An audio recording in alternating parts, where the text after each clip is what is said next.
माननीय अध्यक्ष जी, ये सदन लगभग 3 घंटों से त्रिभुवन सहकारी विश्वविद्यालय विधेयक 2025 पर चर्चा कर रहा है और इस चर्चा को समृद्ध करने के लिए ज्ञानीबेन ठाकुर से लेकर श्री जयंत रॉय तक इस सभागृह में 30 सदस्यों ने अपने बहुमूल्य विचार सदन के पटल पर रखने का काम किया है। माननीय अध्यक्ष जी, सहकारिता एक ऐसा क्षेत्र है जो देश में एक प्रकार से हर परिवार को छूता है। हर गांव में कोई न कोई ऐसी इकाई है जो सहकारिता के माध्यम से कृषि विकास, ग्रामीण विकास और स्वरोजगारी के काम के अंदर जुटी हुई है, देश के विकास के अंदर योगदान करती है। और ये जो विधेयक है, ये आपके माध्यम से पारित होने के बाद इससे ग्रामीण अर्थव्यवस्था सशक्त होगी, स्वरोजगार और छोटी उद्यमिता इसका विकास होगा, सामाजिक समावेशन भी बढ़ेगा और नवाचार और अनुसंधान में भी कई नए मानांक गढ़ने के लिए मौके उपलब्ध होंगे। और एक प्रकार से सहकारिता की भावना से युक्त और आधुनिक शिक्षा से लैस एक नया सहकारी नेतृत्व, कोऑपरेटिव लीडरशिप पूरे देश को प्राप्त होगी।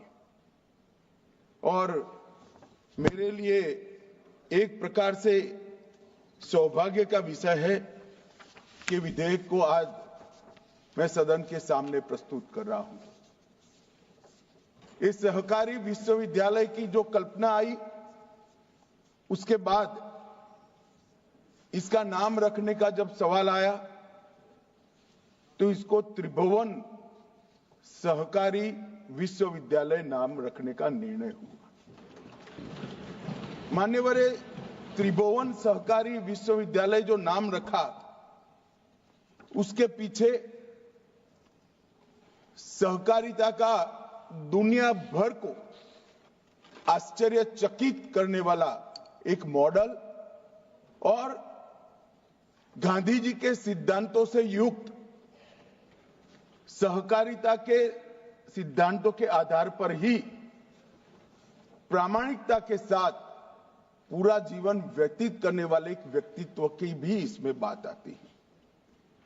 ये त्रिभुवन जो नाम आया है, ये श्री त्रिभुवन काशीबाई पटेल के नाम से आया है।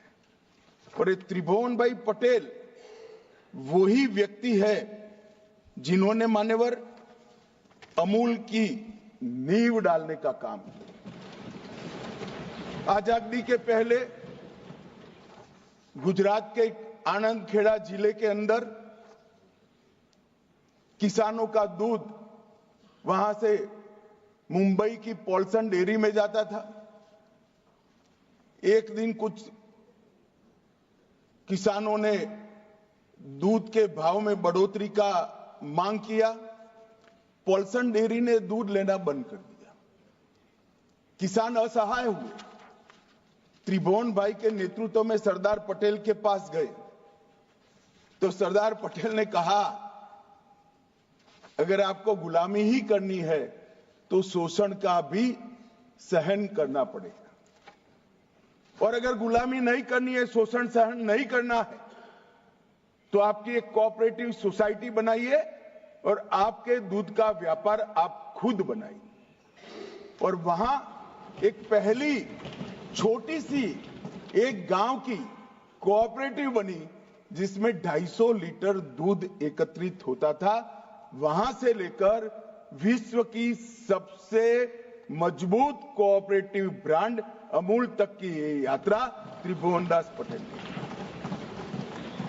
त्रिभुवनदास सरदार पटेल जैसे महान नेता के सानिध्य में रहकर भारत के अंदर सहकारिता की नींव डालने वाले व्यक्तियों में से एक मान्यवर। और आज जो गुजरात राज्य सहकारी दूध विपणन संघ GCMMF जो बना है, जिसको अमूल के बहुत छोटे से नाम से हम जानते हैं, वो त्रिभुवन दास जी का विचार का देन है।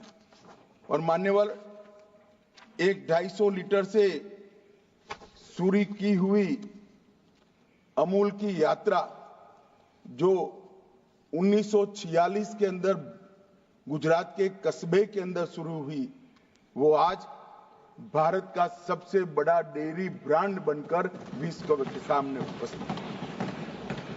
और मान्यवर,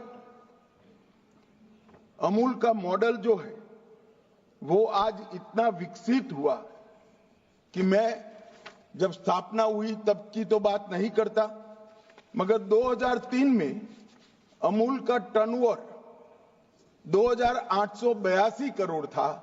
आज अमूल की बिक्री 60,000 करोड़ को पार कर गई, जो कई बड़ी मल्टीनेशनल कंपनियां हिंदुस्तान लीवर से 5 गुना बड़ा है, नेस्ले इंडिया से 8 गुना बड़ा है। और आज मैं सदन को बताना चाहता हूं कि इतने बड़े आंदोलन में किसी की भी शेयर पूंजी हिस्सा 100 रुपये से बड़ा नहीं है। छोटी छोटी गरीब किसान महिलाओं ने 100 रुपया इकट्ठा कर इसको बनाया है।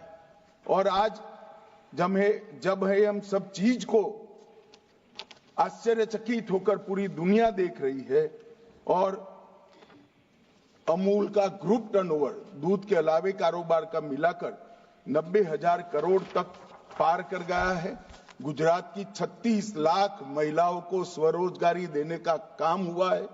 और ये मॉडल को आज प्रधानमंत्री जी ने इस विधेयक, इस यूनिवर्सिटी को त्रिभुवन सहकारी यूनिवर्सिटी नाम देकर त्रिभुवन दास पटेल को बहुत बड़ी श्रद्धांजलि देने का काम मान्यवर किया है। मैं